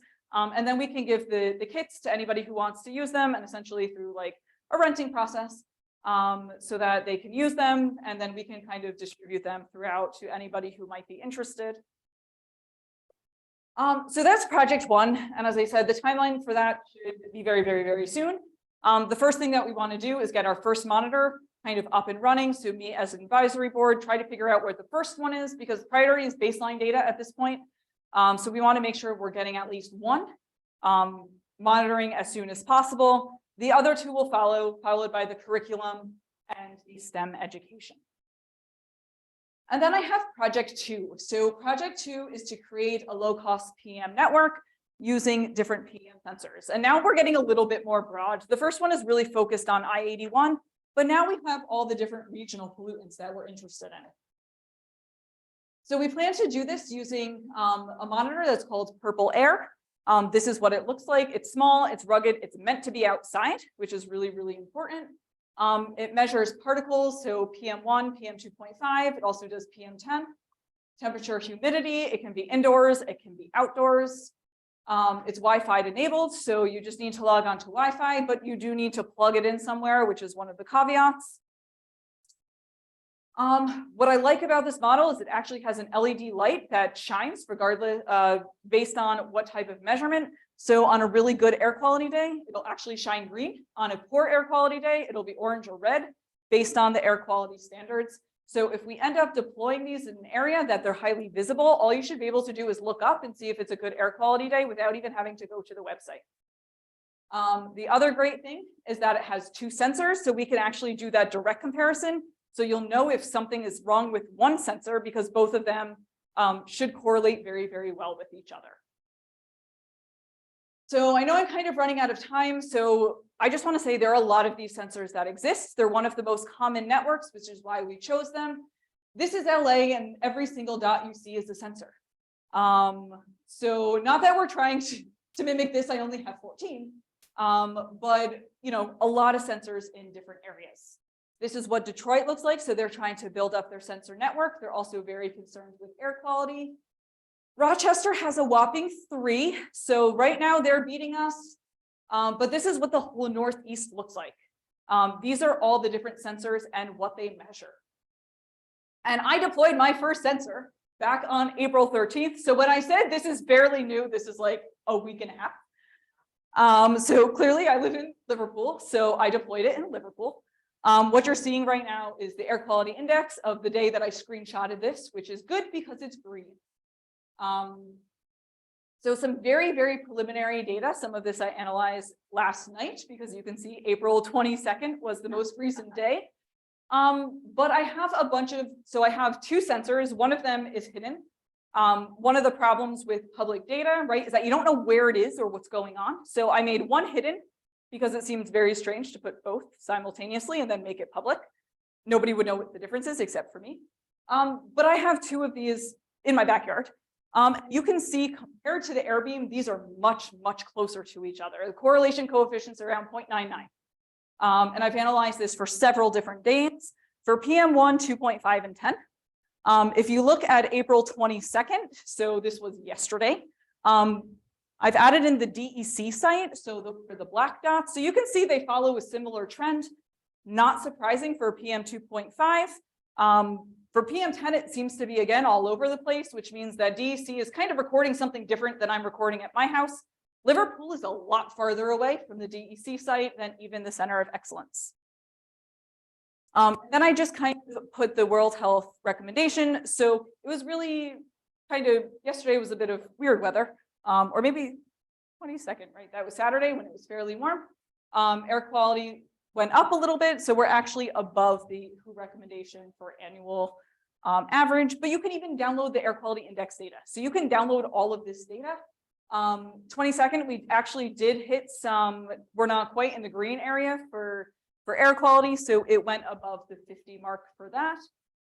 Again, I downloaded this data right from the website. So I won't go through my calibration plan because I know that I have barely any time left.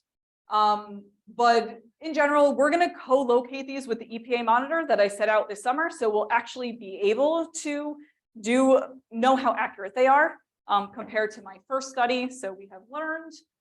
And I have 14 of these sensors. So this is where I say, if anybody knows anyone who might want sensors, I'm really looking for different places, but I want it to be all around Syracuse because I don't want it just to be focused on I-81 at this point. There's a lot of construction that's not just I-81 involved with this project. So I am going to be looking for businesses, schools, citizen scientists. I've reached out to a few libraries to see if we can put them in their locations as well. And then we can just watch and learn. And, you know, the idea is to get everything up before so we can start doing these baseline measurements. So I want to make sure I have all of my acknowledgements, especially the EPA project partners for project 1. Me and my undergrad are working on project 2, so distributing all of these sensors. The first project, the prior work that was done at the Center of Excellence, I just want to say that was done by Shelby Zagari, who is my PhD student.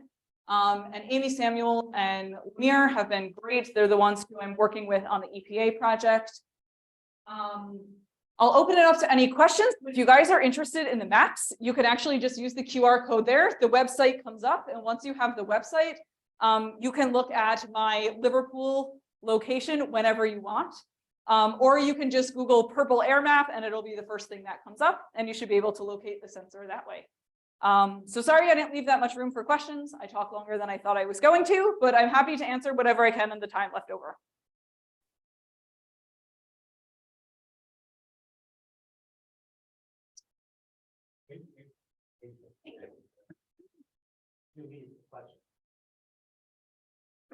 Yes. Oh, I think she has the microphone. I understand the air quality measurements, but your goal was to tie that into the construction and operation of Interstate 81. But like you said, there's all sorts of things that affect the air quality measurement.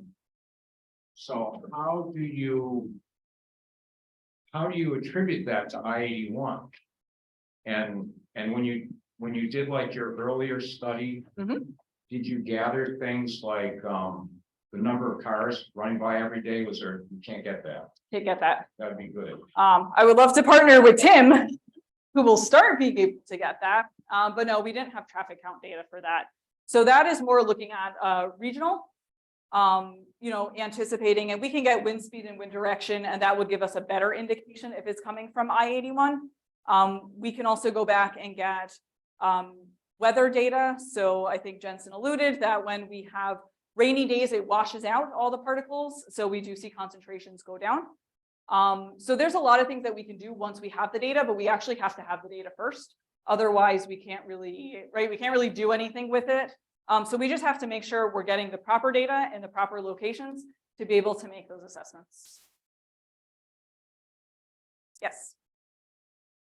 The last couple of weeks, because of climate change and early spring weather, me, my wife, a lot of family and friends are suffering from tremendous allergies. All right.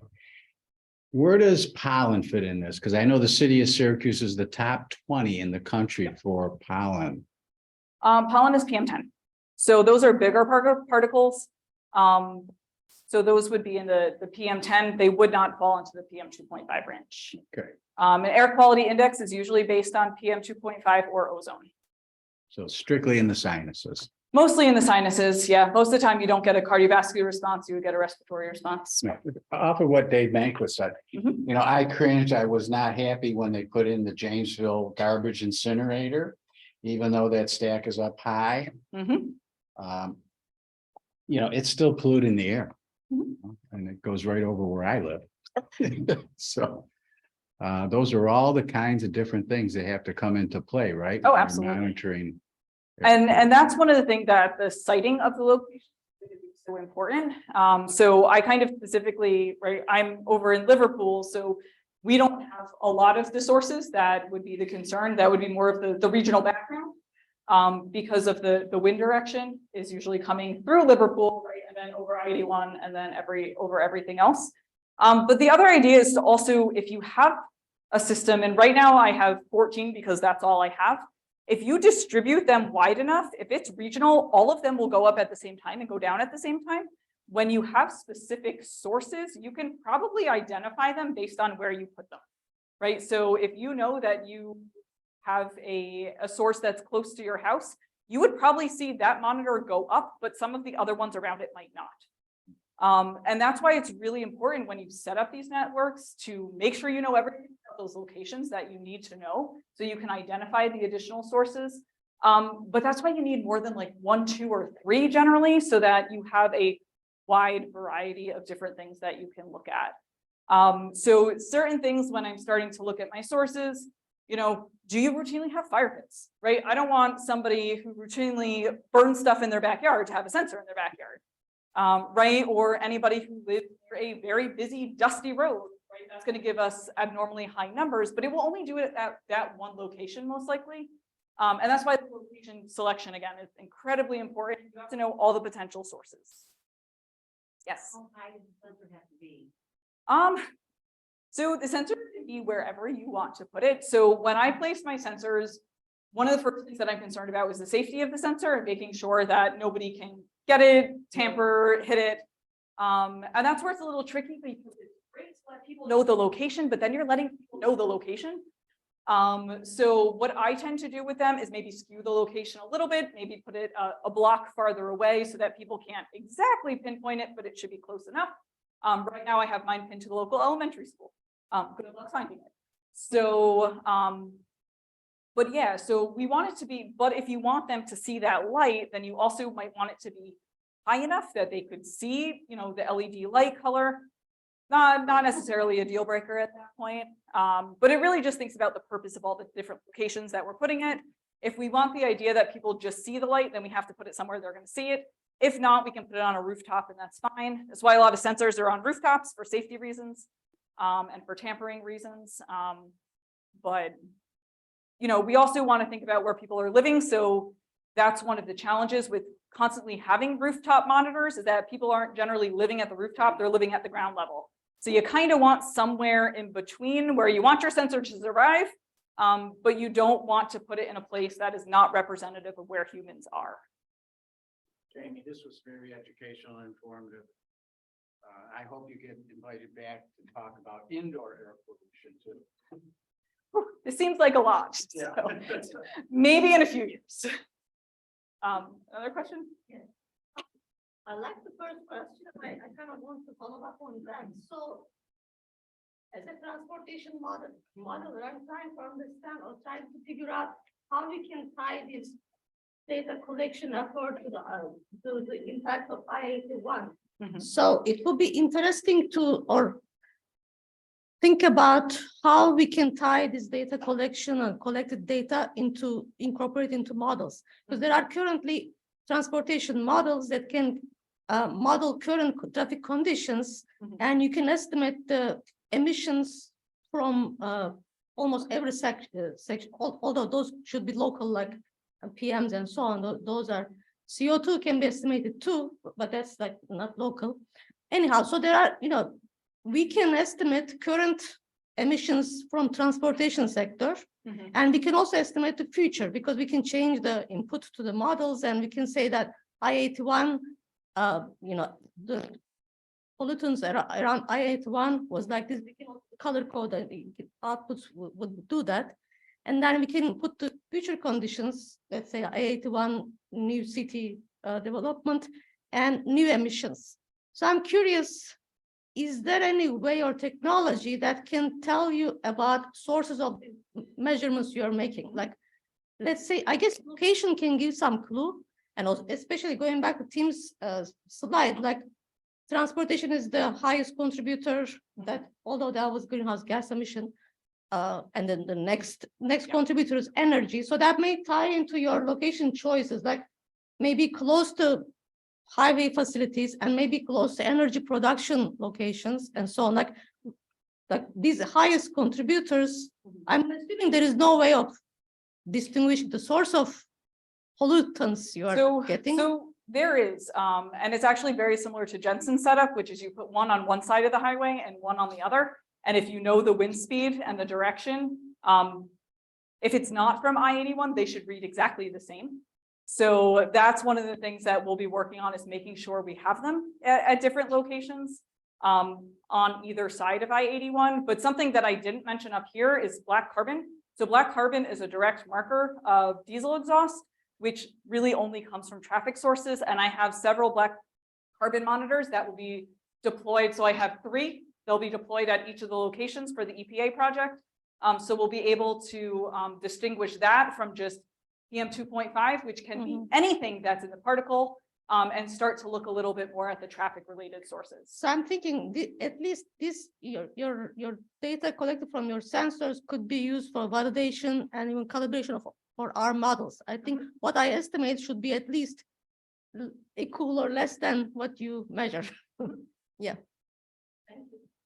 Great, so that's already getting modeling, right? Looks like we need another seminar on the modeling. Yes. But I want to get back to this. I think it's great sense, a great project, which ties directly with our, planned effort in developing this multi-scale test bed. I would say, I volunteered right now. Like to have one sensor at least at COE side, maybe more. I kind maybe of more figured, than. I wasn't even Yeah, talk about maybe even different levels in the towers, and in addition to the PM 2.5, we like to include some like VOC sensors. I think basically look at the total air quality. I think we have opportunity to do that. How much is this sensor? So those are between 250 and 300 each. Okay. So these are reasonable, very reasonable to low cost. So sensor. 14 is pretty much my just like, I got a bunch to play around with them. And I'm hoping to expand that even further. But that's kind of, I have to learn how to do the calibration, how to get the data, where to put the locations. So I'm kind of thinking of 14 as kind of the pilot. Hopefully, I'll be back here talking about how I have another 14 to deploy sometime next year. No, I think from COE side, it will be very interesting. I mean, as a group, maybe we can discuss strategically where to locate them in collaboration with your project. I mean, you are already ahead of us. Okay, I think, and we also have we're developing environmental sensor packages that can be deployed outside the buildings and to measure the temperature, humidity, IAQs. And one of the ideas I can get engagement with community. That you're already working with them. That's great. And schools, maybe libraries. I like the ideas of library. It's because normally the local library are within the communities. And there's other projects. I think we look into.